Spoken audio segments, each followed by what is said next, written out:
ఇది ఊరు విలేజ్ పక్కనే. ఇది ఎకరం సైట్ అమ్మకానికి ఉంది. ఇక్కడి దగ్గర నుంచి ఇట్లా స్ట్రైట్, ఇక్కడి కొంచెం ముందుకు ఇట్లా పోతుంది, మళ్ళీ అక్కడి నుంచి ఇట్లా స్ట్రైట్ పోయి అట్లా వస్తుంది, మళ్ళీ అక్కడి నుంచి ఇట్లా స్ట్రైట్ వస్తుంది ఇక్కడ వరకు.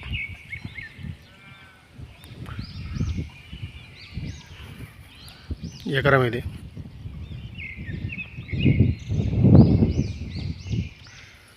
విలేజ్ ఇది పక్కనే విలేజ్. మనకి ట్యాంక్ దగ్గర నుంచి ఇట్లా దారి ఉంది రావడానికి. ఇక్కడ ఫుల్ వాటర్, దీనికి రిజర్వాయర్ వాటరే వాడతారు. అట్లా కనిపించేది రిజర్వాయర్, అది రిజర్వాయర్. ఫుల్ వాటర్ ఇక్కడ, గ్రౌండ్ వాటర్ కూడా బాగుంటాయి.